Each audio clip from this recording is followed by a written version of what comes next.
Good evening and welcome to Virginia Tech Rec Sports Esports Intramural Championships, brought to you by 3304 Sports. My name is Liam Sment. I'm joined alongside Tyler Katz. This week, we've got something special. We'll be crowning 3 different people. They'll be getting their intramural championship shirts. First, we have Yeet versus BRYC in the 2v2 tournament. Yeet came in as a 4 seed, beat the Bean Boys, a crowd favorite here, in the semifinals. Down on the lower side, BRYC beat the Bean Bros, the B team for the Bean Boys. And so we have our finals matched up here. Tyler, you ready for this one? It should be an amazing game. Two upset teams, including the Cinderella story of the BRYC All-Stars. And now changing things up from a best-of-3 series to a best-of-5 for the 2v2 championship. It all wraps up into a nice little bow for season 1 of Rocket League. It should be a very entertaining series.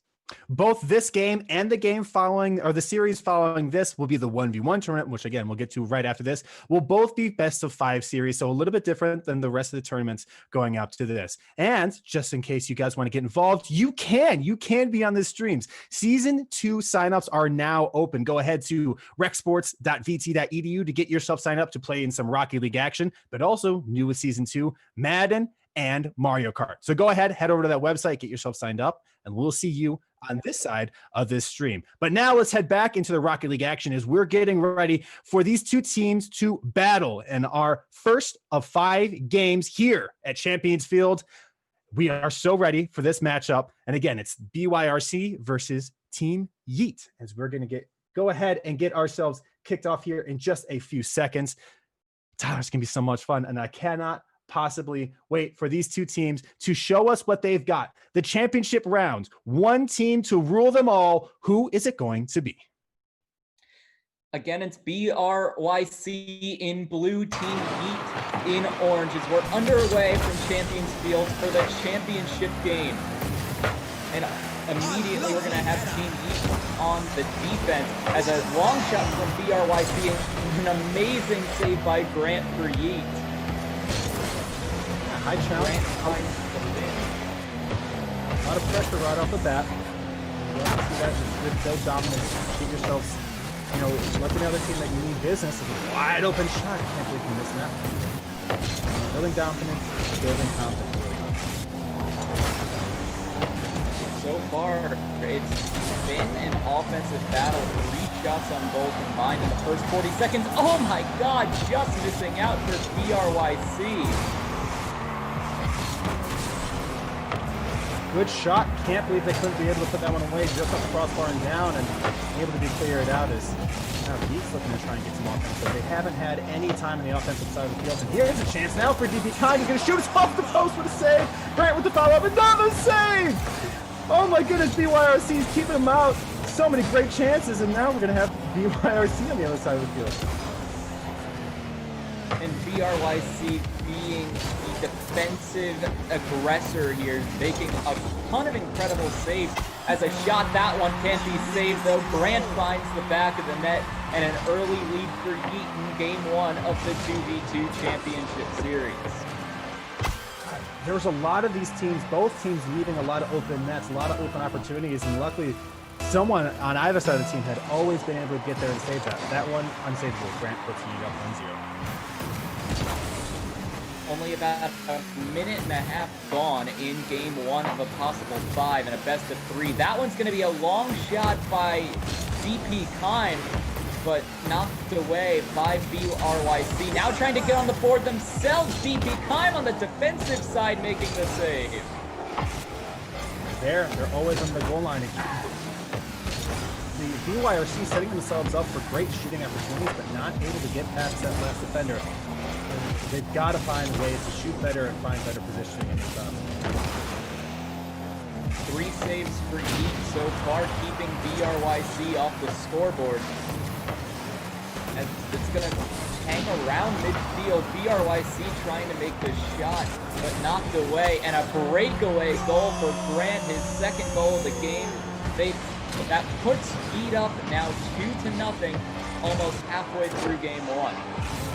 PB&J just out of position there. I mean, I understand trying to set the precedent of demos and getting those out early in the game, but you got to be able to have someone back there with Cone B on the ball. You got to stay back and have them give yourself a chance to defend those balls, and you just isn't there. A slight touch by PB&J, but again, it's Yeet there to make the play defensively. PB&J trying to keep getting that ball across midfield to get those chances, but it's just been Yeet keeping the ball away. It's almost like a game of keep away in Rocket League rather than actually playing Rocket League itself.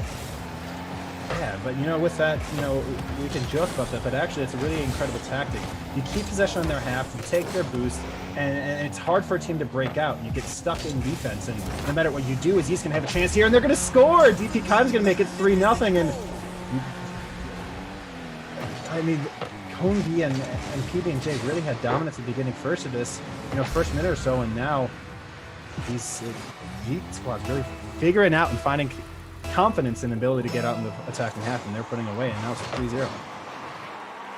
3 minutes in, 3 goals, all of them on Yeet's side. A big game 1 opportunity for the 4C, PB&J making a nice save. But Yeet keeping it inside that zone, and whenever it does get inside Yeet's defensive zone, they seem to find a way to get it away. Grant going through the air, gonna put it in the corner.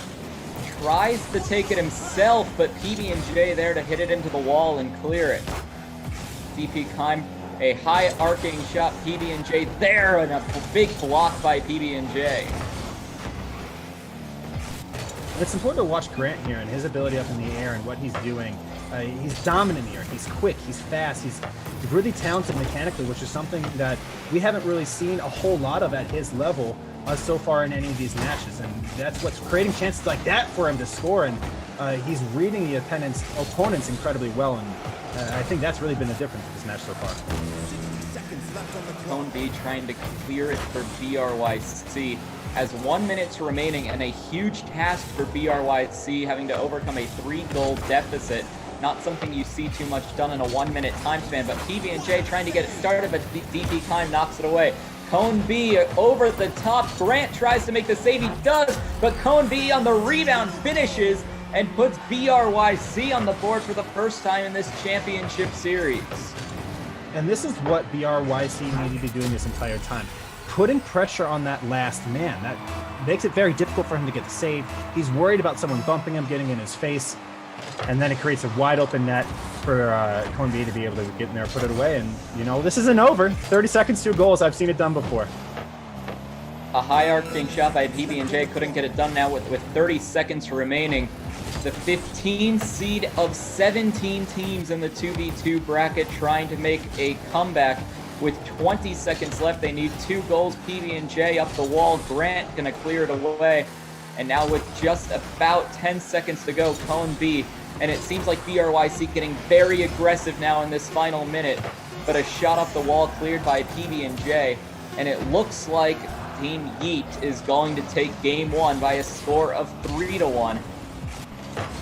To take a 1-0 series lead. Bouncing around a bit, finally hits the ground, and Yeet will take game 1. And that was an impressive series there by Yeet. They didn't really have the confidence early on in the first game or the beginning of this game, but built it up, found the offensive, got in the air. Like I said, Grant was doing great things mechanically. I think we saw with BRYC at the end there, they're able to get that last goal, which I think does a lot for their confidence and their ability to get in and move forward into this game 2 and see what they can do. It was like you said, a really fun game. A lot of defense, 4 saves for BRYC compared to 5 for Team Yeet. It was an interesting dynamic. We saw a lot of defense, a lot of balls going towards the net that looked like they were going in, but just excellent saves on both sides of the board.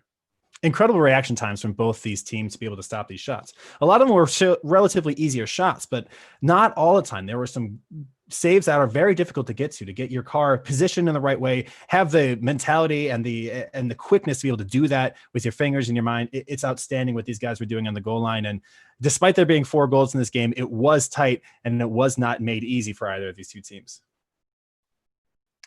Well, Team Yeet now with a huge advantage, up a game in a best-of-5 series.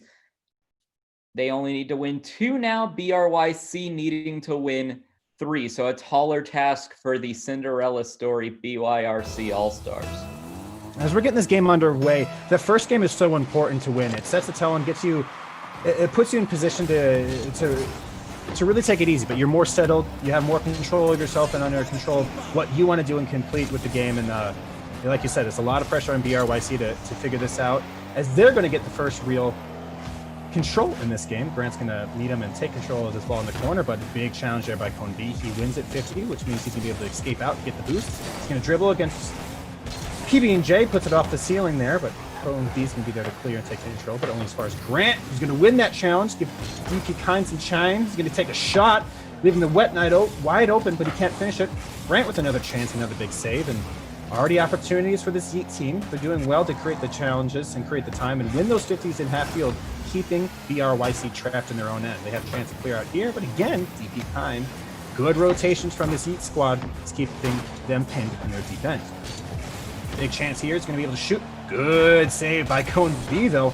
I mean, this has been the story of these two games so far, hasn't it, really? Yeah, it's been the defense, a lot of great opportunities just simply denied by both teams' defensive play. Yes. Great to see these guys. You know, a lot of times with a lot of modern Rocket League, it's about how mechanically you can be on the offensive side of the ball. So we're seeing a little bit of that. And DP Kind is going to take the doozy dish. He's going to score himself off the wall round one. Second one never had a chance without that challenge. Man, you know, we're talking about offensive mechanics, and look at that there. The doomsy dish. You'd love to see that. Top bins. It never had the chance to be stopped. Out. Incredible goal there. And Yeet is going to take the lead in game two here and give them a chance, give themselves a chance to potentially sweep here. But again, only a minute and a half gone. BRYC has shown their ability to score, has shown their ability to get on the offensive side of the ball, but they've got to do it now if they have any chance of coming back here.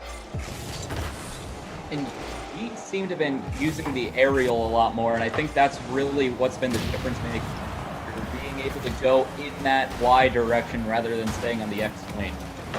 Yeah, and opening up that third, like I said, that third dimension is, oh, and here's another chance. Grant's going to put this one up. He's just going to miss that one. Like you said, right there was a perfect example of it. This team is winning balls up in the air. They're winning, they're having the opportunity, and they're presenting themselves a chance to win in places that BRYC is not even opening up the opportunity to. So if they keep this in the air, they keep themselves high, they're going to win this game out just because there's not the mechanical skill on this BRYC team. And I say that they wins one challenge. PB&J with a chance here is going to get dribbled over by Grant. Grant's going to look to take this himself. Only as far as Cone B. Moves only as far as DP Kind. Now he has a chance to dribble here, and another big 50 there from BRYC. Keeps this one in the midfield. The battle of the midfield, you'll see this a lot in Rocket League. Both teams trying to dominate and get into the other team's attacking third, but all these 50s just kind of keep them bouncing around all the time. But Grant's going to go up here, and that's going to get them the chance to go up and move, and a bump attempt there. Luckily, PB&J was able to dodge, but now they have a counterattacking opportunity. He's going to put this in the middle. Cone B is going to be on the other end. He's going to shoot. He's going to not score. Grant with a big save. Grant's doing it all for this for this Yeet squad right now, isn't he, Tyler? Yeah, it's been the Grant show so far, except for the one goal by DP Kime. It seems like Grant's been the guy there for Yeet the entire time.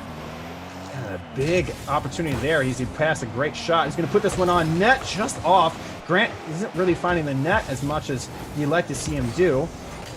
Oh, now a big chance there for BRYC. He's not able to play. Cone B's going to take another shot. DP Kind can't get up.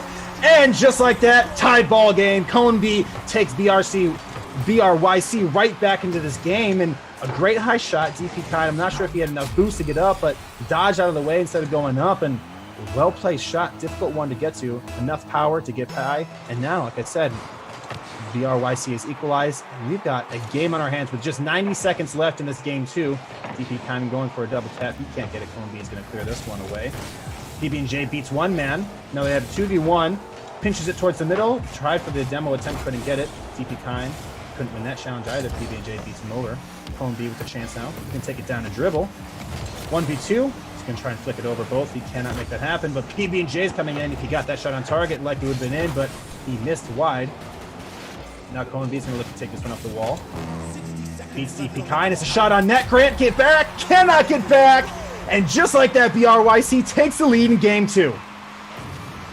And Cone B, I don't even think he was trying to score there. It was just a challenge up on the wall, and the angle of the deflection knocked it into the net.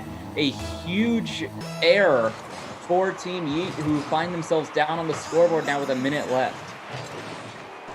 DP Kind has been on the losing end on a lot of these 50 challenges. He's not being able to win and get the ball past him and creating a lot of scoring opportunities for this BRYC team, who's putting another shot on the target off the backboard. It's going to be saved on the second attempt chance. But again, a lot of pressure now. It's the opposite of what game one was for this team. As as really BRYC's been the ones on the offensive end of the ball. But here's an open chance, and another mistake there by DP Kime. Complete open net, he's nowhere to be seen. Out of rotation, grabbing boost, you don't know what it is, but you want to see your player there on that attempt when you beat two defensive people. And now another chance for BRYC, and that's cleared out. Just 15 seconds left. Yeet has got to do something here if they have any chance of winning. A pass over to Grant, he knocks that one backwards. Not really a great pass. Cohen B is going to push this one forward. Grant is pushing this one forward only as far as PB&J is going to clear this one in the corner. Given some heroics by Grant here. This should be game, and it is. BRYC takes game 2 over Yeet. We are tied in this championship series. Yeah, and this is exactly what we were talking about after the first game, that BRYC now pressured to win the game. They came out where the offensive aggressor had 8 shots on goal, including 7 by Coneby. And it worked for them. They only got on the scoreboard twice, but it was enough to get that victory and have even the series now 1-1, both teams now needing 2 to get that elusive championship shirt. And like, it's such a cliche to say, but defense wins championships. And BRYC was doing such a great job of keeping themselves, when they were in the defensive end, ending that pressure as fast as they possibly could and taking the ball back to the offensive side of the field, where they're trapping Yeet, they're taking their boost, leaving them starved so they don't have the opportunity to clear and get the ball out. And when they are, they have someone back in rotation to push it back forward in the offensive side. And like you said, just 2 goals sometimes is all it takes in Rocket League. And it was a great example of that here in game 2. Next up, we've got game 3 of a 5-game series. We'll see what's going to happen in this next one as these teams are ready to kick off. And it's been very interesting seeing the power shift between these 2 teams. Yeet was very much in control in game 1. They won that one. BRYC very much in control in game 2. Now game 3, who's going to take control and who's going to win? This is a huge game for both teams. The winner of this game, a single game away from that 2v2 championship in the first ever BT Esports intramural championship. Immediately, it was Team Yeet on the attacking end, but Coneby, another shot on goal. Now a breakaway for DP Kime, but Coneby knocks it away. Grant trying to knock it back in, but PB&J, and exactly like we saw in the last game, it worked for BRYC, but they're the aggressor. Grant, but comes up with a huge save for Yeet. DP Kime now trying to knock it away, and this is exactly the battle that we're looking at. BRYC, the aggressors, trying to get the ball in the net fast and often as Grant floats it up and in, a huge goal for Yeet early in this game, 45 seconds in. One of the few offensive touches Yeet's gotten in this third game works, and Grant finds the back of the net. Sometimes it's not about the power. Sometimes it's about the placement. Getting it in that place that's difficult for the defenders to reach. You saw PB&J go up with full boost, it seemed like, to get up there. He just couldn't reach it, despite it being just a soft, lofted shot. A second chance there. Grant's going to be able to put this one on net. He can't get up. He's going to go for the double touch. He's going to get it down. He's going to get it across, and he's going to score. Grant puts Yeet up 2-0 so fast in this game 3. Yeah, just 59 seconds in, and Yeet has a 2-0 lead. And if you notice, DP Kime was holding back, waiting to see what Grant was going to do as a backup plan. It almost seems like Yeet is finally clicking and has a game plan against BRYC. We didn't see a lot of this in this last game. We saw a lot better defending from BRYC. In this game, they seem a lot more lackluster, a lot more... It seems like a lack of communication on their end. They're not clicking with each other nearly as well as it did in that game too. But PB&J puts it in the back of the net. It's been offense after offense. PB&J just across the side. A nice touch, hits off the side wall or the goalpost, and finds the back of the net. Don't know how it got in, but it went in. That's an unbelievable angle. No one on Yeet could anticipate him taking that shot from that off angle. And just like that, they're just one goal away. Sometimes that's all you need to spark an offensive charge. I'm not even sure if it was an intended shot by PB&J, but it worked for him. PB&J now with that confidence, trying to knock it back inside off the high back wall. Grant trying to clear, and Coneby is there for BRYC to challenge, but DP Kime comes away with it for Yeet. Grant holding back at around midfield, knocks it back inside. Coneby knocks it away from the danger zone in front of the net. But Yeet keeping it inside their offensive zone. Grant tried to aerial. DP Kime trying to finish it off. But a great effort by BRYC to clear it out of their zone. Still remaining defensive zone for BRYC. PB&J knocks it away. DP Kime there. They long pass to Grant. A perfectly placed pass. Coneby there to make the save. Grant trying to finish it off the back wall. What a series. What incredible. Both BRYC in that first save off the wall, great positioning. Have one player on the wall to make the high save, one lower so if they shoot low, he can get it. And then have the second guy challenge on the second shot after the first one made save. There's no way he scores, that's right. Oh, Grant, unbelievable attempt, and he knocked it away from his teammate. Oh, Grant is showing off here, and like you said, incredible passing between DP Kime to Grant, who had a hard shot, but great save. Again, defensive performance here from BRYC.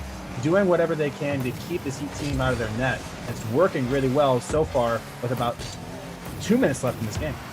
We've seen some odd angles in this game 3, and we'll see if that story continues as PB&J, high arcing shot. Grant's the only one there, and he will be there to make the save. Coneby trying to turn it around as BRYC down a goal with about 2 minutes left. Coneby another shot. DP Kime there to make the save. Ball was staying around midfield for a while, being bounced between both sides. DP Kime knocking it in the BRYC defensive zone, but Coneby there again to boot it away.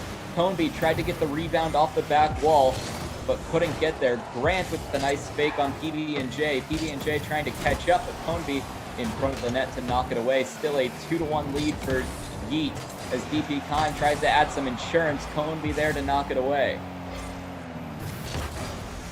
Coneby now trying to knock it into Yeet's zone, trying to make a comeback. They need a goal to at least force overtime with about a minute left in this game 3. PB&J's got to do a lot better there. He had an open shot in front of net, and he can't put it away, and just like that, what a save! Coneby and PB&J both there, but PB&J had a wide open net, and he just hit it right, not wide open, but at the only spot he couldn't shoot it, he shot it.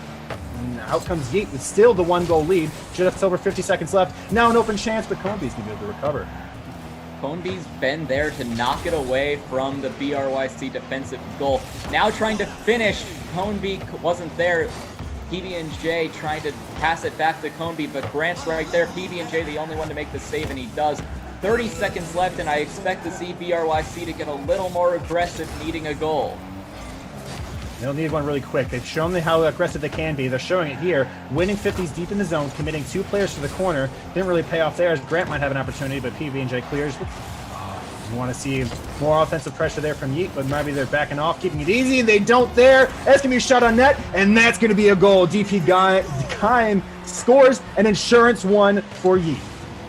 And that was just a wide open net. BRYC trying to get a little too aggressive. Both players were deep in the offensive zone, and the second it went too close to midfield, DP Kime took advantage on the back of the net. Some insurance, 3-1, Yeet leads with just 8 seconds left. Grant knocks it in front of the net. This one's going to be all over. It's going to hit the floor, and Yeet is going to go up 2-1. Yeet, the 4 seed in this 2v bracket, a game away from the intramural championship and that elusive championship t-shirt. And we'll see how much pressure this puts BRYC under.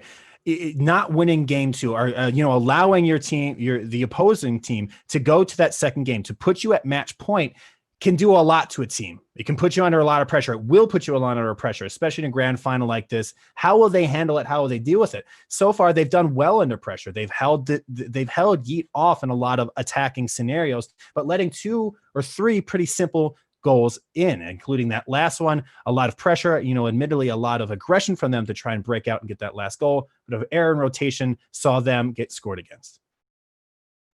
Beginning of this game, we know BRYC knows what it takes to beat Yeet. We saw that in game 2, and it looks like they were using that same strategy of being more offensively minded in that first minute. But the second Yeet scored those first 2 goals, that strategy went out the window. And I think for BRYC, you need to keep with that strategy. It worked to win game 2. And although you conceded 2 goals, that strategy has worked for you, and it will continue to. Yeah, and you saw with those two teams, you had a situation where in that first minute, like you said, things kind of broke down. There was a goal barrage in that first, minute and 2 seconds. We had 3 goals and things really slowed down. I'd be interested to see how BRYC is going to, like you said, adapt to that and what they can do. But I think their game is played at high speeds when they have full boost, when they're moving as fast as they can, and they're pushing the Yeet team out of their comfort zone. And we're going to see how that goes as we go into game 4, deciding match here for BRYC. Can they hold on? Can they stay in this grand final match? As they're going to take the first possession. Actually, online, he's going to take the first possession. 1v2 dribble there. Grant's going to get the dribble. He's going to get the flick, and he's going to get the goal. A great bump to knock the defender off the goal line. Coneby stood no chance. He flicks it. Even if he missed it, I don't know if he missed the flick there. Very terrible pulse. A goal for those of you who watch our esports. He missed the flick, got the bump, and a goal, and an early lead for Yeet team that puts them up in a game, in a tournament deciding match. Now, BRYC is going to have the chance to take offensive challenge here. They're going to knock one player out. That could be huge if PB&J can get around, but he cannot. Now, Grant's going to be able to maintain and push this one forward towards an open net. No one back. It's going to miss, and that'll be okay for now. Like PB&J is going to challenge this one, beats this one out to the corner. We're going to be able to control. Win another challenge, and now they have a breakaway opportunity if they can get players in front. Cone B is going to take a shot. He's going to miss it. Now that gives Yeet and Grant the chance to bounce back, but good defensive clearance, and now we can kind of settle back in. I think both these teams really wanted to find their space and find their game, especially this Yeet team. It looked like BRYC was being very aggressive to start after that goal. They kind of figured out they need to stay back, and that's what they've been doing so far. And that's what's kept both teams on the board so far after that initial goal. Yeet is very good with their counterattacks and very quick with their ability to shoot the ball. BRYC has been equal to it when they've had 2 defenders back. Not so much when they've got one as they push this one forward for Grant to reclaim. He missed that boost there. That could be pretty big. He might be empty as he get beat in that challenge. Looks like he had enough in the tank to win that 50. DP Kime's going to be able to take control of this and push it into the opposing corner. Cone B and Grant kind of faking with each other here. That's going to give him an open shot. What a mistake from Cone B there. He got mind gamed by Grant. Grant fakes in here, so he's going to wait. He's going to sit out. He's going to go to the goal line. It's too late. Cone B loses that challenge to Grant. PB&J puts that one away. Now, Yeet is up 2-0. All the pressure now on BRYC. How can they respond here? They're going to have to respond by doing what they do best, swarming the net and being aggressive. Look to do that, but now they are on the defensive side of the ball. Coneby again in that corner against Grant. He has not been successful there. Both of the goals in this game have come from Grant versus Coneby in that corner. He's can't be too pleased with having to deal with that a lot more. GP kind of gets a great touch over there. Coneby is going to be able to clear this though, and he's going to have a lot of space to collect that boost. He wins a challenge over Grant, keeps that one in the corner. Oh, he missed that demo, but he may have grabbed some boost. But GP kind of is going to be able to move this one forward only as far as PB&J. Who pushes that one forward. Grant with a fantastic touch to move this one out. Give them some time to get some boost and some space. Reset. Coneby looking to take this one off the wall. Takes it back down. Beats one. Grant's there to clear. Great defensive holds. Push this one back forward off the back wall, but only as far as DP Kind. Both blue players, both BRYC stuck on that one side. Bad rotational approach there, but this is awkward for Cone B. He's luckily been able to take control and push into the corner. But like you were saying, a lot of BRYC is not able to play their game. He's doing an incredible job of shutting them down, not letting them swarm, as Grant has a great chance here to score, and he gets beat by Cone B finally. They're not swarming, and they're not having the chance. I think that has a lot to do with Yeet's pressure. And so far in 3 minutes of play, only one shot for BRYC, and it wasn't even on net. So a great defensive effort by Yeet all around to not even allow them to get a shot on net until right now, saved by DP Kind. Yeah, and that actually kind of looked like a pass there, but DP Kind was able to cut that out as PB&J was up in the air to go get in the receiving end of that and put a really hard redirect on net, but an incredible interception there. And that's been really the story of this. Like I was saying, like we were both saying, Yeet has been cutting out the swarming. They've been cutting out all the pressure that BRYC was able to be successful with in their win in the last few games. But PB&J is going to push this to the corner, going to look for a challenge on DP Kind, who's not going to be able to win that one. And now Coneby left alone in front of net again. It's been a theme of this game, seemingly. He's going to be able to push this one forward. Bumped Grant out, which is going to allow PB&J the chance to push this one towards the offensive side. But again, Grant back. He's quick. He's fast. Oh, and look at that. I'm styling on him in the corner there. He's having fun with him now with just 60 seconds left. We have the chance for a champion. Kobe with the challenge. He can't get the dunk. That could have been huge. That could have been game-changing, but we're still 2 goals to the lesser for BRYC, and they've got a lot to do. A big miss here. Should we have chance? Big save. DP Khan couldn't beat PB&J on that one. But now, BRYC looks like they're falling apart. They can't keep things out of their own net, and they're not scoring the goals they need to. Just 30 seconds left here, Tyler. Oh, and a big miss. Grant should have an open net. Big save by PB&J. DP Khan out for the challenge. He can't win it. Grant's all the way back. Cone B's going to be able to get a touch on this. Grant misses. Cone B scores. 23 seconds left. BRYC has a chance to equalize. And just when we thought Grant was going to put the nail in the coffin in this series, Cone B comes back. Down just a goal. 23 seconds is more than enough time, and it should be very exciting 23 seconds. Potentially a championship-winning 23 for Yeet. Oh, and a big fake there by Grant. We should have 3, and we do! Grant doubles the lead again. What a fantastic fake. He's had Cone B's number in that corner all day. All 3 of those goals coming from Grant beating Cone B. He can't figure him out, and Grant is in his head. And now, 17 seconds left, 2-goal lead. Will we crown a champion in these next 17 seconds? Grant's going to push this one forward. DP Kine gets beat there, but Grant is there to challenge. He gets this one popped up. 10 seconds left. He's dribbling. He's beating 1. He's beating 2. Grant scores 4-1. We look like we're going to have our first esports intramural champions as Yeet does the impossible. Not even the impossible. They just keep beating these BRYC guys in front of net. Incredible work. And it looks like our first intramural esports champion will be a 2v2 championship for Yeet as the clock winds down.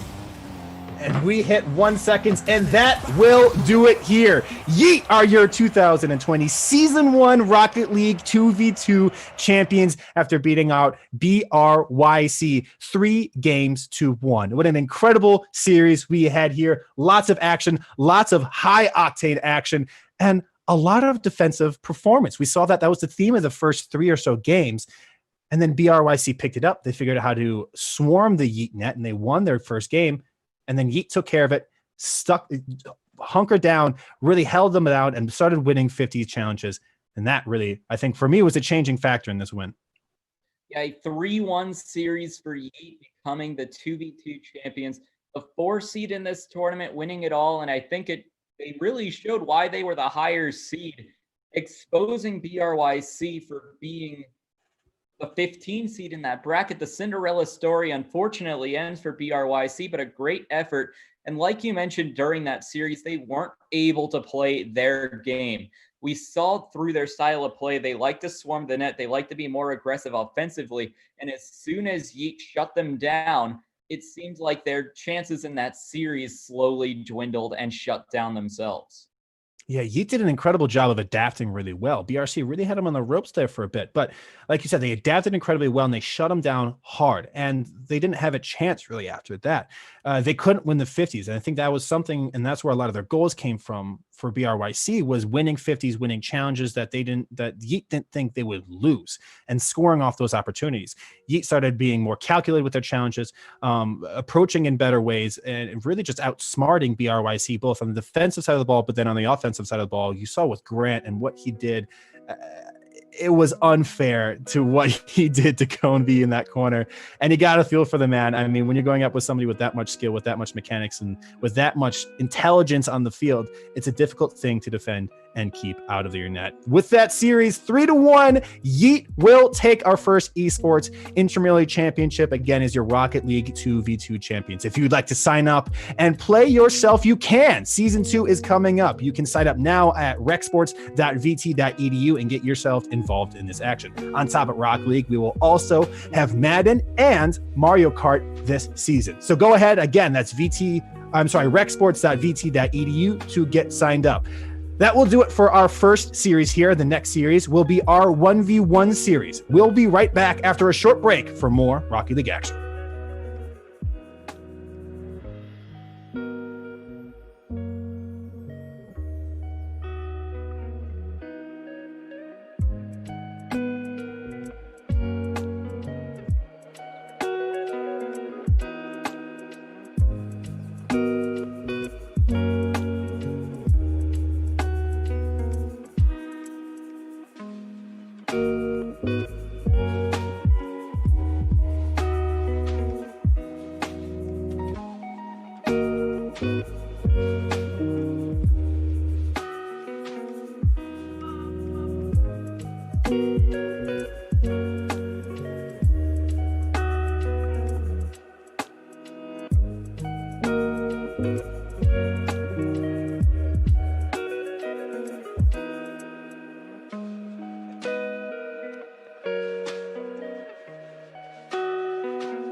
Good evening and welcome to Championship Week here with Rec Sports Intramural Esports Championships. We are 3304 Sports bringing you all the action. My name is Liam Sment. I'm joined alongside Tyler Katz. Just a few moments ago, we had the 2v2 championships where Yeet beat out BRYC 3-1 in a 5-game series. Next up, we have got our 1v1 championship. This is going to be a really exciting one. It's an entirely different style of gameplay when it comes to Rocket League from anything else. It's highly mechanical, it's hyper-focused, and very, very tilting. If you'd like to get in on the action, you can. You can sign up now for Season 2 of Rocket League, Madden, and Mario Kart action. All you had to do is go to recsports.vt.edu to get yourself signed up and in on the action, and you could be on a stream here with us. But Tyler, what are you looking for in this one tournament? Well, you mentioned it. It's a lot more technical. We saw in the 2v2 championship series that there was a lot of passing, a lot of relying on your teammate. In ones, you don't have a teammate. You got to rely on yourself. If there's any missed shots or rebounds, you're the one that needs to be going up and making that shot. So it's a lot more technical in the fact that you have to rely on yourself and you need to know a lot more of the mechanics of the game to succeed. It's a very high intelligence game mode. You have to understand not only what you're doing and make calculated attempts at the ball, but also know what your opponent is doing and being able to read them and get on their head and on their side of the ball faster than they can. It's an incredibly difficult game mode to understand. And like I said, it's tilting. It's very frustrating because when you make a mistake, you got nowhere to go but yourself. And you have to get over those mistakes and keep grinding and playing. And so for these two players, our 5 seed and our 6 seed making the final, they've had plenty enough of those struggles, and they're going to be going to battle for, again, one of those cool little shirts there, and be crowned 2020 Season 1 Rocket League 1v1 champion as we're getting ready to get ourselves kicked off. It's been so exciting to have Rocket League action here. To bringing Rocket League and esports to VT Rec Sports in intramurals. We have so much on our plate coming up, not just this week, but also next week, as we're crowning our 2K and FIFA champions. So make sure that you are tuned in and ready for that. Tyler, how much fun have you been having with this whole thing? Oh my, Liam, I can't even describe what this has been like. Just seeing skill levels that eclipse where I am, at least in Rocket League, and seeing what people can actually do with the game. It's been really fascinating to see the storylines that have been created. And now in our 2v2 championship, we had a Cinderella story in the 15 seed making it. Now 2 Cinderella stories in the 5 and the 6 seed out of a total 7 making it to the championship game. It makes for a really interesting best of 5 series for the 1v1 championship. Indeed, and it's been a lot of storylines, like you said. And one of our chat's favorites, and I know chat's going to love this, the Bean Boys, who are on every single stream except for this one. The Bean Boys didn't manage to make the 2s tournament despite having an A team, the Bean Boys, and B team, the Bean Bros. Excuse me if that's the wrong order. Neither of them made it in. They lost in the semifinals to BRYC and Yeet and didn't make a championship round. So look forward, maybe next week when we got our 3s action, we might see them. Who knows? But it's been fun seeing that storyline around the Bean Boys being around and hanging around so much and doing so much. They spent so much time grinding and working and spending so much time with us. And we got to see them so much during the streams, and it's been a lot of fun with that as well. And especially with the just not even Rocket League, but the FIFA action and the 2K action, it's just been a lot of fun, and going through this inaugural season of esports being birthed through VT Rec Sports and just seeing Virginia Tech as a community come together while competitive, but to play some video games together. Yeah, and it's been amazing for us. It's been great, not only to see all that happen, and we're so thankful for Rec Sports putting this on and hosting it for us, but also for us guys here at 3304 Sports. Obviously, there's so limited that we can do with COVID happening with real sports. So being able to sit at home and broadcast these games and doing everything we can to cover the thing that we love, sports, has been amazing. So it's been such a great ride here for us at 3304 Sports. And we can't be more excited to continue this with this week in Champion Week and hopefully next week in Champions Week as well. We're just about to get underway.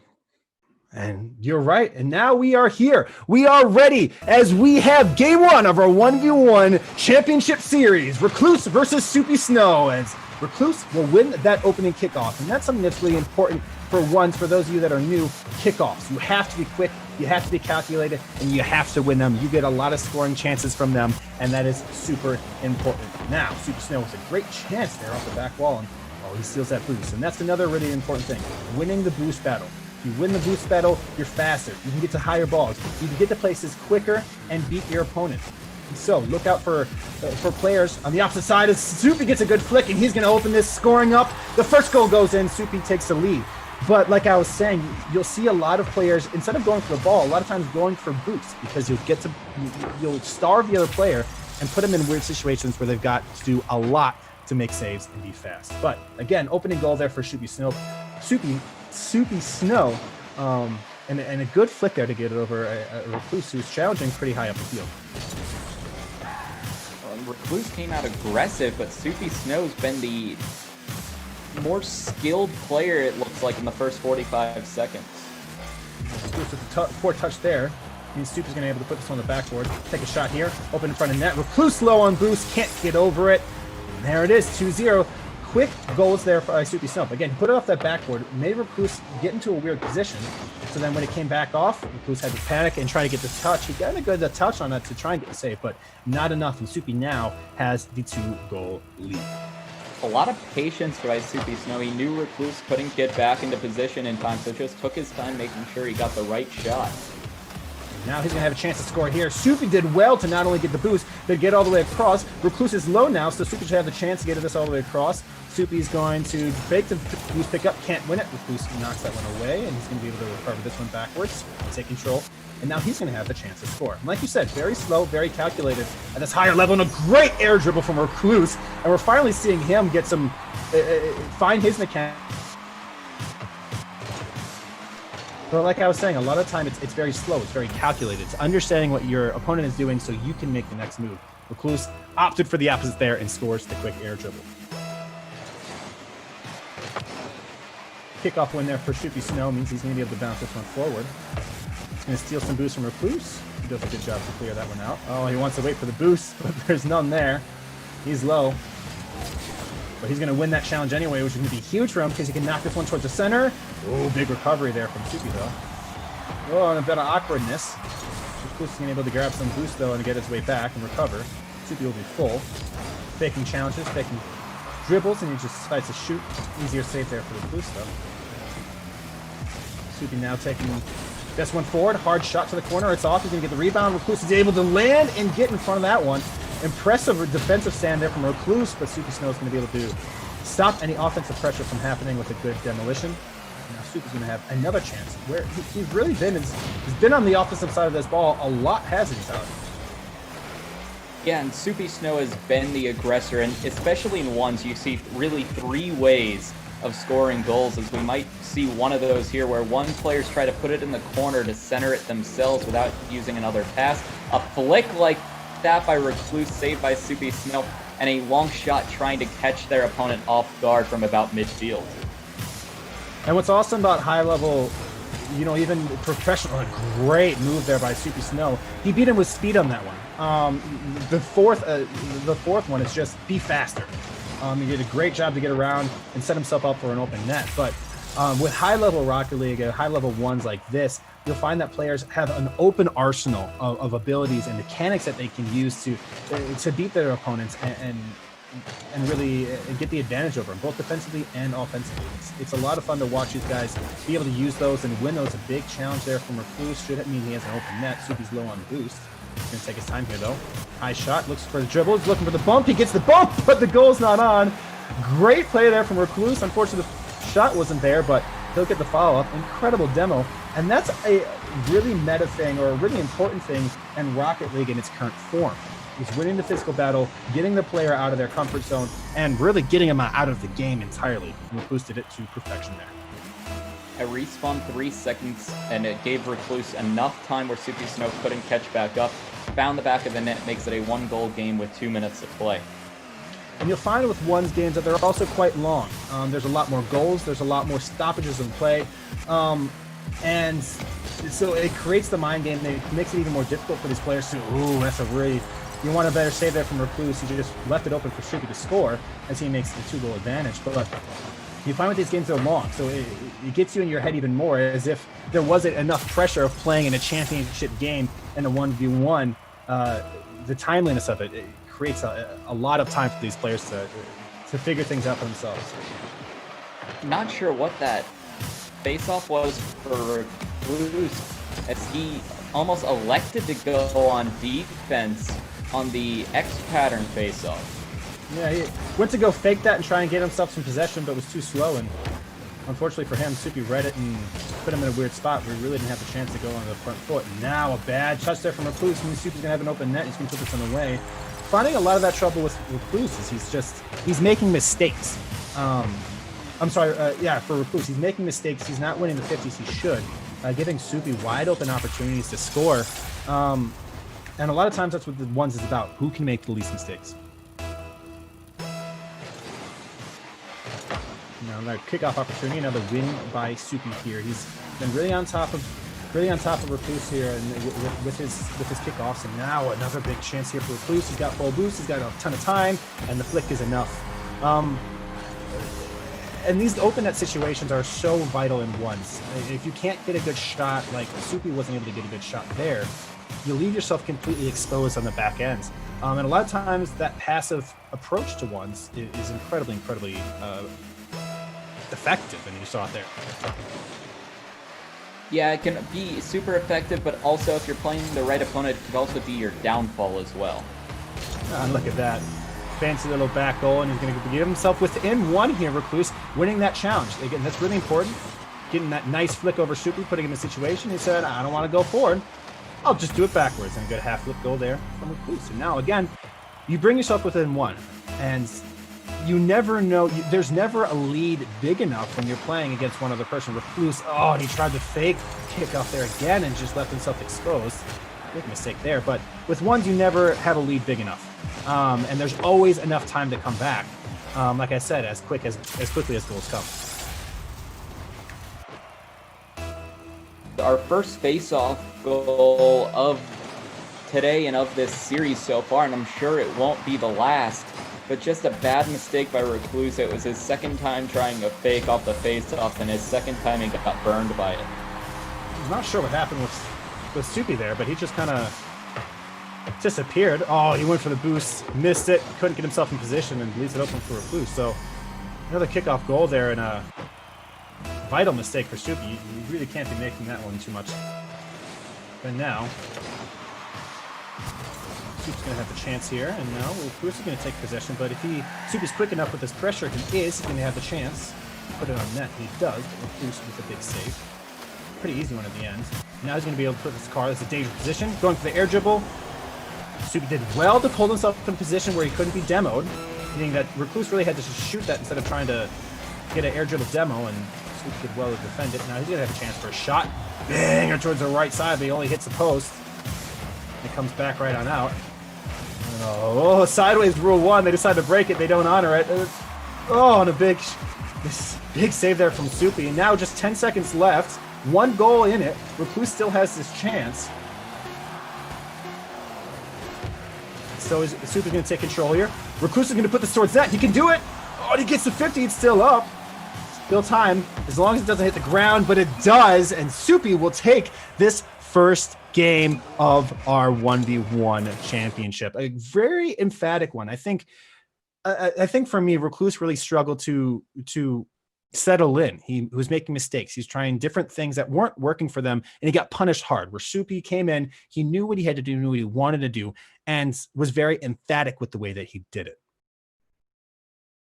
Yeah, and it was just, like I mentioned earlier in the game, it seemed like Soupy Snow was the more skilled player. It did look like Recluse showed flashes of what he'd be able to do, but like you said, he never really got settled into the game.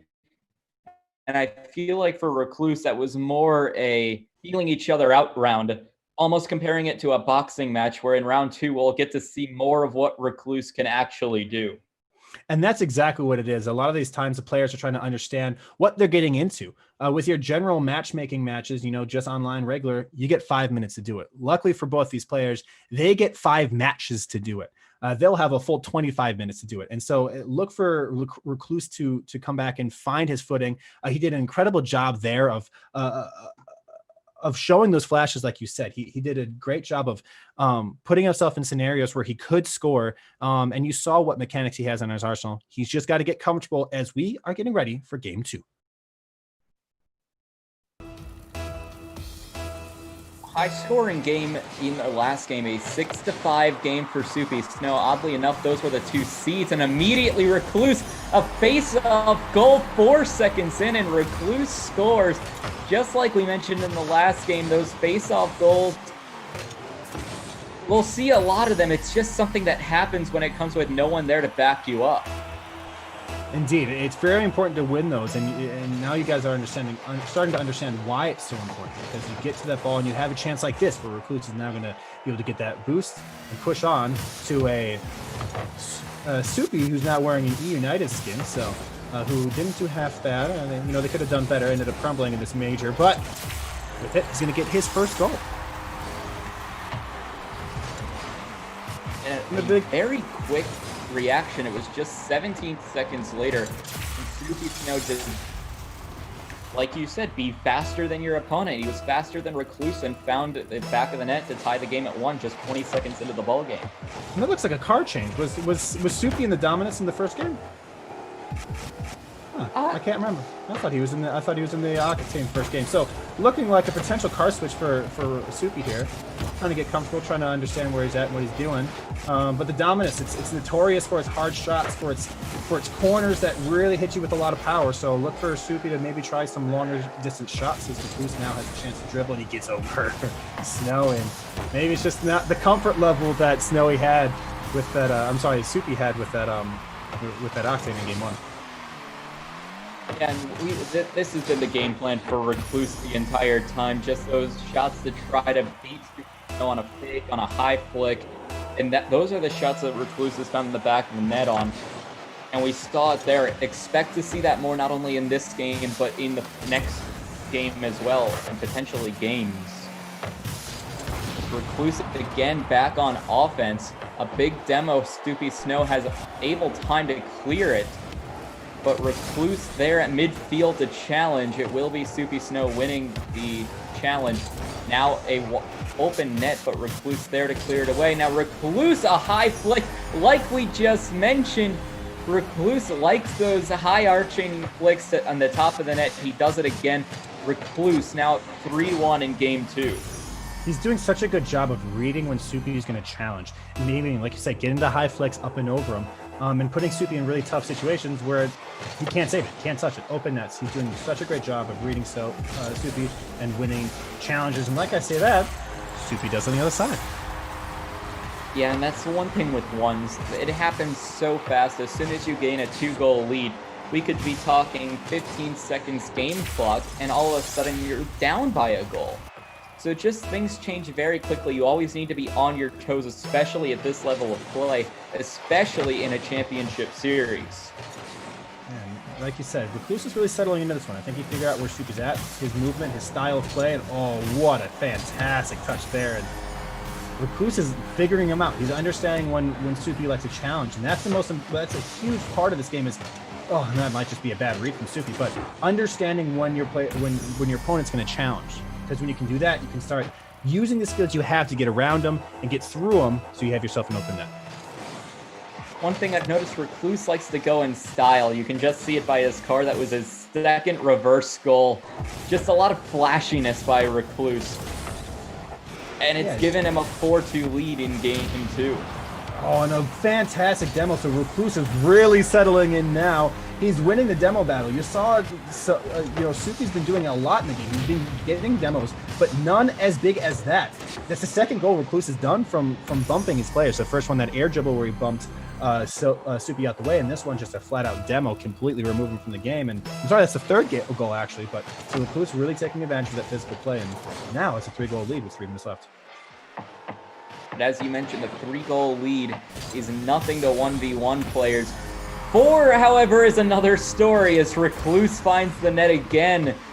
6-2 now on just 7 shots for Recluse so far. And it was a 1v1. Soupy Snow was in that goalie position, just couldn't get there in time, probably because of a lack of boost. And Recluse is breaking his confidence, and here should be another one. Oh, he got a bad touch on that. Soupy should be able to win this. But Soupy he's lost his confidence. Recluse made a mistake there. He backflipped on the flick, and Soupy still set in goal. He had the chance to challenge and win that. Oh, what a great fake there. Recluse doing well to recover, but Soupy's lost confidence. He's not winning the challenges, so he's scared to make challenges. And now he's giving Recluse more time and space to do what as he pleases to Recluse. To Soupy's net. So look for Recluse to continue to break him down. Recluse tried to set himself up in the corner, but couldn't do so. But one thing Recluse has been doing well is keeping Soupy Snow away from the goal until now, as Soupy Snow finds the back of the net. Now a 3-goal deficit for Soupy Snow with just about halfway through the game.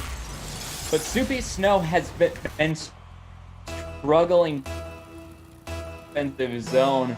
The times he's succeeded, but Recluse has done a great job of keeping possession. He has, and oh, what a fantastic face-off win recovery. for Recluse. Fantastic win, but you know, one thing that Soupy hasn't found success is he's using the backboard to his advantage. He's been faking shots, hitting the backboard, putting Recluse in a weird spot, trying to make a save, and all of a sudden you have a lot more net open. Like you saw with that goal, finds the other side, gets the goal.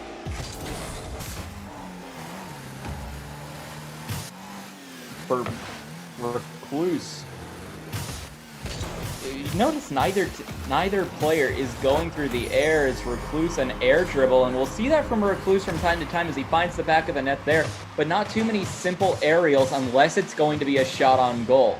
But Recluse again going with style, doing a barrel roll just as he finishes the shot to go up by 4, 1:45 to play. That's a big one. He establishes air dominance. Like you said, with ones, there's very little done in the air unless you're at the highest professional level. Because if you put yourself in the air and you make a mistake like Recluse did there, you leave yourself completely exposed, and you have to wait for your car to get back on ground before you have full control again. So you'll find a lot of times there's very little airplay. But when Recluse can get up in the air and win a dunk in a demo like that, I'm sorry, not a demo, as he scores here, makes it 8. He's really running away with this one now. He wins that dunk. It's so hard to defend that. And Soupy did what he could, but an unlucky roll for him finds the bottom net, and now Recluse doubles it down again. With 1.5 minutes and a 5-goal deficit for Soupy Snow, that's one of the deficits that you don't typically see one's players come back from. Not that it's impossible, it's just very rare to see it even at that highest level. Yeah, indeed, and that's really the only place you will see it. I mean, at this spot, it's usually, oh, what fantastic. So that move Recluse did there is called a speed flip. He was able to get his car. It's a very difficult move to do, but it really increases your speed and makes you go much faster. He's able to recover there. But yeah, like I said, at this level, it's very difficult. And a lot of times at this level, you don't have the greatest mental. And so it's becoming more difficult. You're playing more frustrated. And the person in the lead is much more calm and in control, and they feel good. And so it's difficult for them to come back from it. Good. Again, another demo attempt there from Recluse. Soupy just goes through a long shot. He was able to find it, but it's a big mental game, Tyler. And Soupy does well to find a shot there, but it's a big mental game. It's a lot of mental power to come back from 4 goals from 30 seconds. And not only that, but let's just say this 4-goal lead holds for Recluse. But going into Game 3, tied 1-1 after losing by 4 goals and allowing 8 for Recluse from Soupy Snow, it really takes a mental toll on the rest of the series. It does, but you know the nice thing about having a multi-game series is you have the chance to bounce back. You have the chance to reset. You have the chance to go through and Soupy finding another opportunity. But you have the chance to reset and clear your mind and have a new slate at 0-0. Well, with 10 seconds left, this is all just for statistics, as Recluse is going to win Game 2 and even the series at 1 apiece in this best-of-5 series. And that was something that I don't think either of us really anticipated. In that first game, Soupy really had control. He was dominating. He was dominating Recluse all over the field. He's able to beat him in challenges. He's able to find different flicks and different moves to score on him and find that open net. And Recluse really didn't have an answer for it until late. This game, the complete opposite, and even more of a domination than the first one. Recluse really had Soupy's number in this one, 8-4. But again, there's always the next game. Yeah, and for Soupy Snow, this is the time where you take a look at and see pretty much what Recluse did after game one. Seeing what Soupy Snow liked to do gave Recluse the confidence to win in game two. Now, Soupy Snow, knowing how Recluse plays when he's comfortable, will give Soupy Snow the advantage to say, what can I change? And it's just going to be a what can I change battle every single game for the loser to make those changes. So we'll see a different style of play from both players in each game of this series, which is a really interesting dynamic. It makes things so incredibly interesting to watch. You're right, Tyler. And Soupy, what he was doing in that game, he wasn't aggressive enough. He sat back and watched Recluse do the things he can do. And Recluse obviously has a lot of skill, especially in the air.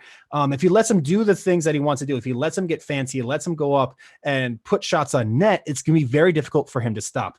As Soupy goes for another card change as we get game 3 underway. Soupy now in the DeLorean as he looks to keep changing things up. He's got even flatter nose this time as we get into game 3. And I wonder what this is doing for Sment. Oh, look at that. And right away, Recluse with an open net.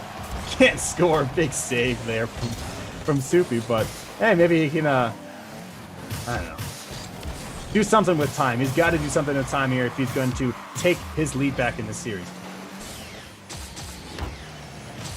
Through the big shot there. No. Oh, look at that. Yeah, he's got a lot of speed there, and that's something we didn't see from Soupy. He never really went up. He didn't like to get off the ground very much, and I think he found a lot of success there. It wasn't the greatest of shots, but if Recluse misses, he misses, and that's a goal. And any day of the week, Soupy will take that 1-goal advantage now with 30 seconds left. Soupy gets the win, kind of, but he's able to knock Recluse out of the way, so at least he has a chance to get boosted and challenge this very well, and he does. Good recovery to get himself in front for an open net. Oh, and he misses the open net, and that's just something you can't do. At this level, you can't miss those open nets. You're not going to get those opportunities to score, so he misses another shot. He takes another shot, and he gets blocked away. Soupy's going to want all of those back really, really badly after really 3 missed opportunities to score here. But Recluse going through the air and Soupy Snow making a nice save. And Soupy Snow being the aggressor like he was in game 1. Oh, fantastic save there from Recluse. That's such a hard, difficult thing to get. When the ball's going back to your net, you have to get under it enough to pop it up and over your crossbar, but not put yourself in a bad position. So he did everything perfectly, got himself up in the corner, hit that off into the ball off his goal, and saved it. But he couldn't save that one. A fantastic flip from Soupy. He's really finding his way now. And again, like you said, players are getting comfortable. They're learning each other. Getting a fantastic, powerful flick up and over Recluse. He really had no chance on that one. Yeah, and for these teams, I mentioned it before the game, Soupy Snow, and almost a face-off goal as Soupy Snow tries to finish, but getting comfortable with each other, changing dynamics, a beautiful goal by Soupy Snow. And Recluse went back to that game 1 self where he tried that fake goal, didn't really work. Soupy with a great shot, Recluse couldn't get a save on this. This feels like game 1 all over again, where Recluse really isn't finding his footing. Soupy seems dominant. He's getting the shots. He's showing off his prowess and his skill. Recluse can get a free open net here. He's going to finally get himself on the board. A minute and a half gone in this game. He's going to want to have scored earlier, but better late than never, I guess. But again, this is very reminiscent of game 1. And so far, like you said, it was game 1. Recluse was aggressive in game 2. We haven't seen that Recluse this game at all. And it's been the Soupy Snow show. It has, and even when Recluse has shown those flashes of ability and skill, Soupy seemed up to par with it. And a big challenge there. But he seemed up to par with it. He's been able to win challenges in the air like that. He's been able to save shots on net. He's been able to win 50s like that. Recluse can be able to retain possession here, but Yeah, Soupy, like we said, he's got to be more aggressive in this game, and he is. He's doing really well, but a fantastic bump there from Recluse. Unbelievable game awareness, and see where Soupy was. Look at this. He bumps us up. He puts it on net. Then he turns his car so he can hit Soupy right out the way. He knows exactly where he is and hits him. That is one of the toughest things to do in Rocket League, and Recluse does it to perfection. Big challenge there, and big kickoff win. Recluse is able to win the offensive ball. He's going to challenge this one. See if he can get those flicks. He's been doing really well against Soupy. He can't, so he's going to scurry back to find himself some boosts and reassess. Get this one forward. Up in the air is a bit dangerous here. Soupy's going to be able to challenge that. He can. I don't know how Recluse got that recovery, but he manages to hang on. But Soupy's going to have an opportunity here. A shot on net. It's going to corner. Recluse can do nothing about it. Recluse was too lackadaisical with the ball there. He was being too easy with it. That touch there just put Soupy in an opportunity to score. That air dribble from the right side to the left, from the left side to the right did him no favors either. So Recluse has got to be better with ball control here. He's got to hold on to possession. Yeah, and I mentioned it in game 2. Recluse likes to be fancy. He was doing a lot through the air. Finally made a mistake, and Soupy cashed in. Big double touch opportunity there for Soupy, but he can't get it to go. Now Recluse will be able to dribble this one forward. And now, this is where he's felt really comfortable. Soupy is doing an incredible job of defending these. Where he was failing to do so against Recluse in game 2, and oh, what a tough challenge there. That's got to be frustrating for Recluse. Getting so close to winning that challenge, and Soupy's just there fast enough to get that in wide open net, and he's going to be able to seek that one through. But yeah, this is going to be a frustrating game for Recluse. He saw what he could do, and he knows he has the ability to beat this guy, and Soupy's just finding ways around him, and it's been a mind battle, and right now it's been Soupy who's been winning. Push out by Soupy there. He's going to get possession, and a poor challenge. You can't challenge there, Recluse, and that's going to be an open goal for Soupy. I think this is where Recluse is starting to lose it. You can see him not making the smart plays like he was, not taking control like he was. He might be starting to get frustrated and tilted, but Recluse is challenging things that you shouldn't challenge, and things you're not going to win. But a lot of times in that game situation, it's a tough call to make. But right now he's not making the right calls. We should have another kickoff goal here. Recluse will keep himself in this game. Again, remember, it's not over. Minute 50 is plenty of time. We've had 3+ goals in the last 30 seconds, so it's very doable for Recluse to come back from this, but he's really got to change the logic to do it. And Recluse, I think almost the Soupy Snow strategy is to get those different cars that he might be familiar with all of them, and just to keep changing up the game plan depending on the hitbox of the car he chooses. Indeed, and what's interesting? Oh, that's going to be an unfortunate pinch. Oh, man, that's got to be so frustrating. But on top of open goals like that Soupy just keeps winning these 50s. There's a mind game that comes with switching cars because your opponent's changing their playstyle. The playstyle of an Octane and Dominus isn't entirely the same. But then you switch to a car like this, and this is a total mean move. Maybe Soupy's getting in Recluse's head that he's not taking this as serious and still winning, and that's a frustrating thing to have to deal with. I have never ever played against. Oh, and that's just a mistake there. Recluse is really falling apart here on his back, on the backside. Now 8-3. It's a 5-goal advantage. But yeah, Soupy just seems to have full control over Recluse in every move he's making in this game. Yeah, and it's been back and forth. Soupy's gonna take control. Well, no, Recluse said no. I'm gonna take it. I took the conversation away from you, Tyler. Sorry. But Recluse is going to push this ball forward. He has an open shot there. He's not going to miss this one. Soupy gave him way too much time and space, but maybe that's a long con here he's going for. Let Recluse think he's going to get back in this one and go for it. But with a minute left, again, we've seen 4 goals in a minute. It's been done before, Tyler. Yeah, it's not only been done before, but it seems like this series is back and forth. This, as you mentioned, looks like a repeat of Game 1. It'll be interesting to see if in Game 4 it's Recluse back on the dominating side. Yeah, I think that this seems a lot more emphatic. Oh, what a fantastic save there from Recluse. But this win seems a lot more emphatic than Recluse's did. It was definitely a big win for Recluse in his last one. But Soupy seems a lot more in control in this one than Recluse did in the last one. I think Soupy did a lot of learning Where Recluse in this one is just making mistakes. He's challenging where he shouldn't be challenging. He's not challenging where he should be challenging, and doesn't seem like a large learning experience for him. But I could be entirely wrong, and we could see this game go to 5. But Recluse has got a lot of work to do in game 4. He's got a chance to come back here. Big chance here. He's going to flick it up and over. He's going to find the back of the net. So, I don't think 20 is enough time, Liam. I don't think so either, but I've seen it. I've seen it. All you need is 2 goals in 10 seconds, and once you need 3 kickoff goals, and it's very easy. I wouldn't count them out here. I'm not going to do it. I don't have a whole lot of faith, but I'm not going to do it, especially not with kickoffs like that. He's wasting a lot of time there, and just like that, a quarter of your time is gone, but he's going to take this in the air, which should help him. But a big save out of the way. Soupy had that one captured all the way through. And that will do it right there. A fantastic and dominant game 2 victory from Soupy, as he's going to take this series 2-1. And now we have match point in our 2020 Season 1 Intramural Esports Championships. Who is it going to be? Soupy going to close this out in 4, or is Recluse going to find a way, just like Soupy did in that second game, to recover, find his footing, understand where Recluse is at, and beat him out in the mind games?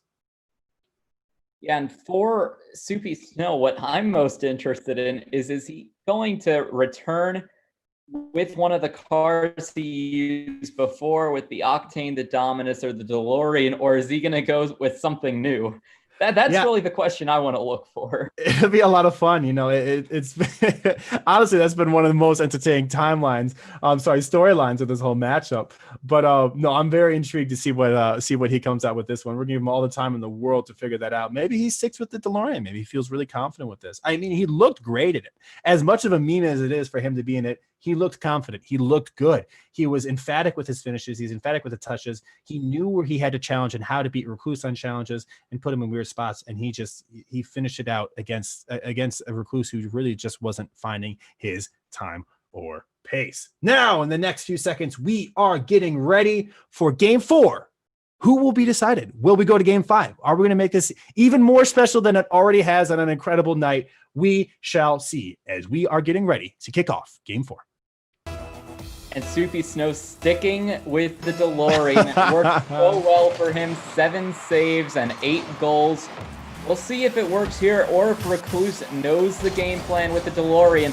An immediate shot by Recluse trying to catch Soupy Snow off guard, but a nice save by Soupy Snow with the DeLorean. Recluse went out with the save, and it's been very aggressive on both sides. Soupy Snow trying to get that 90-degree angle, couldn't get it. Now Soupy Snow retreating back onto defense. It was going to stay around midfield, and this almost seems more like a pinball matchup, as the ball's been bouncing around everywhere on this Manfield map. Yeah, here's a good challenge from Recluse. He'd love to take this up in the air. It's going to be a tough one for Soupy, and a big double touch! What an incredible play there from Recluse. Unreal. He takes his foot up, beats him in the air. Soupy doesn't really have the chance to make that save. Gets around him for the double touch. That is incredible play there from Recluse. But you were seeing, it's pinball. Both these players are figuring out. Maybe both players are coming out with their own different strategies for this one. Maybe we'll see a lot more airplay from Recluse. He's been so successful in the past, but for a lot of time, he's been keeping it under wraps. Maybe using it so he doesn't overuse it. What a fantastic flip there from Soupy. He's going to find an open net. Even backflip and still get it around. A high-flying Recluse. That's going to be frustrating to deal with. I didn't think there was such a thing as trick shots in competitive Rocket League, but Soupy Snow did almost that. A backflip using the hood of the DeLorean to find the back of the net. Man, and actually, when we were talking about competitive Rocket League and trick shots, there's a certain guy named, what a mistake from Recluse, but a certain guy named Squishy Muffins, a professional Rocket League player, one of the greatest mechanical players in the world, and one of these players has beaten him in a game. Well, it was a joking game and not so serious. You'll find that an interesting stat, as Nick, who is, if I'm not mistaken, Recluse in this matchup, beat Squishy Muffins in a boomer mode game during one of Squishy Muffins' birthday streams, where he played with some subscribers. So, interesting fact there. Interesting skill set, but he finds himself down on the scoreboard. As Soupy Snow scores again, Recluse might have beaten Squishy, but can he beat Soupy Snow in a 5-game series? He might be 50-50 against S-named Rocket League players after this one, but so far he's down 2-1 again, or 3-1. I'm sorry. It's not impossible. We're just a minute into this game. We've seen so much back and forth action, but I think this is the first time that we're seeing not as much back and forth as we have seen as players were trading games, and that was a great open net shot there. This is the first time that Soupy's really taking control of the off-number game. And look at this fantastic shot. He saw Recluse was out of position, and he put it in one of the only spots that Recluse can get. That bottom right corner, full power. There is no stopping that, and that is a fantastic shot there from Soupy. Great game for us. He turned it from a save. It was a save by Soupy Snow. 2 to 3 seconds later, that ball was in the back of the net. So a great entire field dribble by Soupy Snow as Recluse, trying to get past Soupy Snow, tried to go high again like we saw him do so much in Game 2, but Soupy Snow ready for it. Now Soupy Snow taking that strategy, tries to go corner of the net, but Recluse with a nice save. Recluse has an empty net. Can Soupy Snow get there going through the air? He does! And those bumps that Recluse was so successful with haven't been present at all here in Game 4. Or really in Game 3 either. He's been struggling with that, but he's going to find an open net here if he can put it on target. Oh, not a... Oh! Soupy may have had a chance on that. He turned it away, but Recluse with a great open net. And he seems a lot more centered. He seems a lot more calm and understanding the game here. We haven't seen as many goals as we had in the last few games, and it's still only a 2-goal game, and we are still 20 seconds from halftime. Yeah, the figurative halftime at 2 minutes and 30 seconds, but Recluse, like you said, he's being very patient, and at times that pays off for him like it does there when he's able to go up and make the save. But at the same time, there have been times where Recluse has needed to be more aggressive as he goes through the air. Soupy Snow able to meet him down low to make the save. Now Soupy Snow taking that save, turning it around, and that seems to be where Soupy Snow does his best work. When he switches from offense to defense, and like you said during Game 1, be faster. And Soupy Snow has been being faster than Recluse in Game 3 and now in Game 4. Gives him a 3-goal advantage about halfway through. And Recluse, he's trying the air dribbles. I talked about how he can use it in his arsenal, but he's finding out that Soupy is equal to the challenge a lot of the time. He's beating him. Oh, that's not a good save. It's a hard save to make, but you don't want that to drop in front of your net like that. No. Soupy has a 4-goal lead with 2 minutes 17 left, but Recluse is trying new things, and the counterattacks are so vital in this matchup. Soupy is understanding Recluse is he's backed into a corner. He's got to try new stuff. He's got to figure out how to get around him. Soupy's going to let him try those things. He's going to figure out how to beat him. He's going to beat him on the counterattack when Recluse is completely out of net and has nowhere to go. And at this point, with 2 minutes left on a 4-goal lead, Soupy Snow can almost play defense instead of trying to be super aggressive. Soupy Snow can afford to be more patient. You have a game lead in this series, and a 4-goal lead with 2 minutes left. Recluse, a beautiful play and a demo, but the ball just going slow to the right of the net. Soupy Snow gets back from the demo to knock it away, and it's so far been Soupy Snow the aggressor, even when he's not in the game after a demo. Recluse not able to put the ball in net. No, he hasn't been. Soupy's been he's been defensive in this game. He's been so consistent and so well decided and placed with his defensive positioning. And no matter what, at this point, Recluse throws at him. Oh, what a great fake there. Oh, that should be a goal, is it not? Oh, great challenge. But he's been equal to every Recluse challenge that's been thrown at him. And it's been difficult for Recluse to figure out how can I beat him? What can I do to get around him? Equal to challenges like shots like that. Perfect top corner placement. Soupy's there to save it. And for Recluse, just a minute left. Soupy Snow trying to finish it off and get this 1v1 championship in Season 1. Recluse trying to do everything he can, and it seems like he's climbing the wall, going to be a lot more aggressive. Soupy Snow puts the dagger, the nail in the coffin, as it looks like with a 5-goal lead with 40 seconds, Not impossible, but Soupy Snow putting himself in a great position to be crowned 2020 Season 1 Rec Sports Champion. This has been incredible watching how Soupy Snow has adapted. He's done so well to shut down Recluse in the situations, and then gave him some space to say, hey, I'm going to let you try and figure this out, but I'm still going to stop you. You got nothing you can do to beat me here, and put Recluse in such difficult positions to score and deal with it. A rotational error there from Soupy really struggled in the recovery, but he's been so dominant. And in the last few games, it was his mechanics, it was his ability to beat Recluse and be faster than him and find shots that Recluse couldn't get to. In this one, it's been a lot more mental. He's let Recluse come at him, attack him, shut him down, and make him really frustrated. It feels like Recluse has nowhere to turn it, doesn't it? No, I mean, he got 1 goal, but 20 seconds left, a 4-goal deficit. Recluse trying to at least show some semblance of life, but with 10 seconds left, I think that will be it for Recluse as he's trying to go through the air. Those high shots haven't been working since Game 2, but the rebound shot scores for Recluse, but with 2 seconds left and a 3-goal deficit means it's literally impossible for Recluse to make this comeback. Just about. Yeah, no, actually entirely impossible. But, garbage time goals always feel good. But in this championship, in such a dominant fashion, Soupy comes out, he makes incredible moves, and he does a great job to fake him out there. And Soupy is your 2020 Season 1 1v1 Rocket League champion. Congratulations to him on such an emphatic performance here as he wins the series 3-1. But, I mean, wow, incredible play, a really high-level Rocket League today, and a lot of mind games in this one in our 1v1 tournament. And it was exactly what I was mentioning throughout the series, in that we saw a lot of adaptation, where players changed their style of play. Every single game, games 1 through 4, there was something new happening on either side of the ball. And unfortunately for Recluse, the only game where he got that advantage was Game 2. Just did not seem up to par in Games 1, 3, and 4. It's the DeLorean. I don't know what to tell you, man. It's the DeLorean. What a fantastic performance in such a weird car. I don't even know what hitbox it has. It might have the Dominus hitbox, but it was so much mental and such a well played and such a well controlled game from Soupy.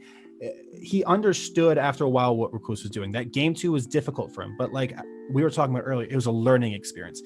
He may have won that Game 1 and said, I can afford to lose a game. I have a lot of time to lose this game, but if I lose this game, I have to learn. And he learned a lot, and he was able to control and settle the game down. I think the slower the game was, the better he was playing, because he had an understanding of where Recluse wanted to move, how he wanted to move, and I think Recluse was playing more chaotically, and it really allowed Soupy to have a lot of control. Yeah, and for both teams, just a great overall effort, especially to get to this championship series. But for Soupy to win the Season 1 championship, winning that intramural championship shirt, a great effort by Soupy, and not only that, but a great effort by Recluse. Like we mentioned before we got underway, the 5 and the 6 seed, 2 Cinderella stories, unlikely to make it to this championship series. But a great overall effort by Soupy to become our Season 1 Rocket League 1v1 champion. And what a great day for Rocket League we had. Earlier before, if you had missed it, we had Yeet win our championship for twos in a 3-1 fashion over BRYC. I'm sorry, yes, BRYC. And a really emphatic win for them too. Very similar series. They won the first game, lost the second one, won the next two to clinch it out. This one, same exact thing. Recluse loses to, Recluse loses in this one 3-1 as well, and we have crowned 2 of our 3 Rocket League championships. If you want to get in on this action, you can go ahead and sign up for Season 2, as we have Rocket League, Madden, and Mario Kart all coming around. Again, just this fall, we've got time for you to sign up and get ready and play. You can do that by going to recsports.vt.edu. Again, that will do it for us here with Virginia Tech Rec Sports. We thank you so much for tuning in for our first action of Championship Week. Alongside Tyler Katz, my name is Liam Sment. Thank you so much for joining us here at 3304 Sports. We cannot wait to bring you more action next week.